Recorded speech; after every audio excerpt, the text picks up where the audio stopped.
musharaxa golaha deegaanka degmada Gebile Cabdiraxmaan Nuur Abukor oo ka sharaxan xisbiga kulmiye ayaa agabka ciyaaraha oo ka kooban kubadda iyo direysyo gaarsiiyay in ka badan 12 kooxood oo ah kooxaha kubadda cagta degmada Arabsiya ee gobolka Gebile. Agabkani ciyaareed oo musharax Cabdiraxmaan Nuur Abukor ku dhiirigelinayay dhalinyarada ciyaartooyga si ay uga fogaadaan dhibaatooyinka balwadaha iyo waxyaabaha la midka ah ayaa waxa munaasabada uu musharaxu ku guddoonsiinayay agabkani ciyaareed kooxaha kubadda cagta lagu qabtay degmada Arabsiyo ee gobolka Gebile. waxaana munaasabadaasi oo ahayd mid si heer sare ah loo soo agaasimay ka soo qayb galay mas'uuliyiin uu ka mid yahay gudoomiyaha xisbiga kulmiye ee gobolka Gebile Axmed Maxamuud Shirwac, mas'uuliyiinta dhalinyarada iyo ciyaaraha degmadaasi, uqaal iyo dhammaan ciyaartooyga kooxaha heerka kala duwan ee degmadaasi Arabsiyo. waxa ugu horeyn munaasabadaasi ka hadlay mas'uuliyiinta dhalinyarada iyo ciyaaraha degmada Arabsiyo iyo qaar kamida haldoorka dhalinyarada degmadaasi, kuwaasi oo sheegay in agabkani ciyaareed ay dhalinyarada kubadda cagtu baahi weyn u qabeen, iyagoo musharaxana uga mahad celiyay dhiirigelinta uu sameeyay dhalinyarada kubadda cagta.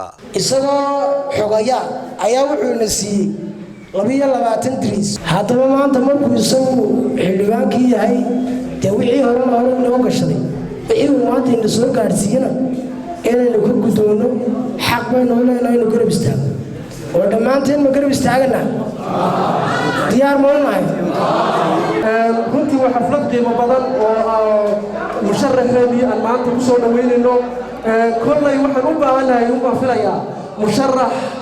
wax bedeli kara oo umadiisa iyo dalkiisa iyo dadkiisa waa bedeli kara. maanta ayaanu haysanaa musharaxeenu kaga faa'iideysan lahayn kaga ciilbixi lahayn musharaxiintii hore waxay noo geysteen. gudoomiyaha xisbiga kulmiye ee gobolka Gebile Axmed Maxamuud Shirwac oo isaguna halkaasi ka hadlay ayaa musharax Cabdiraxmaan Nuur Abukor ku hambaliyeeyay dhiirigelinta uu dhalinyaradani u sameeyay, isagoo sheegay inay arintani tahay mid ku dayasho mudan sidoo hadalka u dhigay.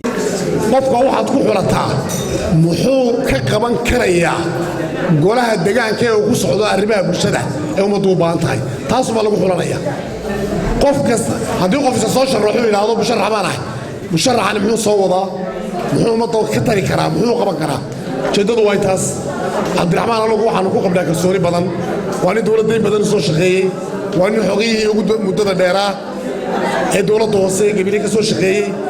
gabagabadii waxaa munaasabadaasi soo afmeeray musharaxa golaha deegaanka degmada Gebile Cabdiraxmaan Nuur Abukor oo sheegay in barnaamij siyaasadeedkiisa uu kaga qayb galayo doorashooyinka golaha deegaanka ay ugu horeyso dhiirigelinta iyo garab istaaga dhalinyarada ciyaaraha, isagoo sidoo kalena dhalinyarada ciyaaraha ee degmada Arabsiyo halkaasi uga ballan qaaday in haddii uu xilka ku guuleysto uu sidoo kale u dhisi doono garoonka kubadda cagta oo aanay lahayn degmada Arabsiyo. aad iyo aad baan idinku mahadnaqayaa sida wanaagsan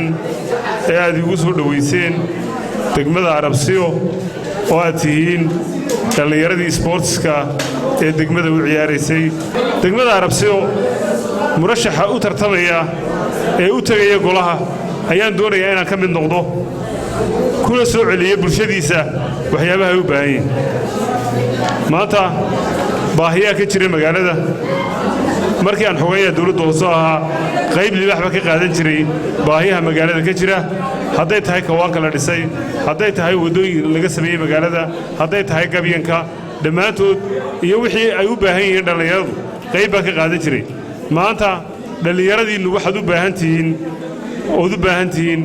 inaad heshaan garoon aad kubadda ku ciyaartaan. maanta ayaan darrada taagani waxa weeye Arabsiyo ma laha garoon kubadda lagu ciyaaro oo ciyaaran qaybta fuudka ma jirto. waxaa loo baahan yahay in Arabsiyo loo sameeyo garoon ay kubadda ku ciyaarto. waxaan ku tala jiray haddii Ilaahay u guuleeyo tartanka aan ku jiro oo maanta ka harsan tahay muddo dhan 40 maalmood oo waqtigii gabagaba yahay oo 31 bisha aynu galayno inaan Arabsiyo u sameeyo garoon ay kubadda cagta ku ciyaaraan iyo garoon basketball ah oo basket ku ciyaaraan. waa ciyaaraha ugu muhiimsan maanta Gebile way leedahay. marka ciyaartooygii basketka la xulayo Gebile oo kaliya degmooyinka laga soo xulaa taasi waa ayaan darro waxa kaloo loo baahan yahay arday carruurta sportska ee arabsiga kubadda ka ciyaarta inay ka qayb galaan ciyaaraha gobolka Gabiley oo nin walba agtiisu waxay u goyso lagu soo xulo loona cadaalad falo ciyaartooyga gobolka Gabiley oo aan meel kaliya laga qaadan ee dhammaan gobolka ciyaartooygooga laga soo xulo xulka gobolka u ciyaaraya Gabiley ayaan ku rajaynaynaa hadii la helo inaan ku qaban hadii ilaahay nagu guuleeyo waxyaabo fara badan oo adeegyada bulshada ah oo magaaladu u baahan tahay baa jira waayo sarimadii dawladdiisa barre ay ka tagtay ay magaalada Arabsiyo hilibka iyo khudradda loogu iibiyaa in sarimada loo dhiso in magaalada la ballaariyo in magaaladu fido in magaalada laga ilaaliyo guurista laga guurayo oo aan dadku ku guurin ee ay ku nagaadaan ayaa loo baahan yahay maanta magaalada Hargeysa biyaha ay cabto dhamaanteed waxay ka tagaan inta ugu badani magaalada Arabsiyo waa qani waa meeshii lagu soo hiriiri jiray dadku u dalxiis sameyn jireen qiimo ku leh gobolka intiisa kale ama Somaliland waa magaalada xagga wax soo saarka ugu qiimaha badan leh dhinaca kale musharaxa golaha deegaanka degmada Gabiley Cabdiraxmaan Nuur Abukor ayaa agabkani ciyaareed oo kale gaarsiiyay dhalinyarada kooxaha kubadda cagta ee agamsaha anu Cabdiraxmaan uma aqoonsan inuu musharax yahay laakiin inuu xildhibaan yahay ayaan u aqoonsanahay maanta nooguma horeyso markii koobaadna ma aha horena waa noola joogay hadeertana waa noola joogaa mana aha nin olole ka wada maanta laakiin waa nin dhalinyaradiisii iyo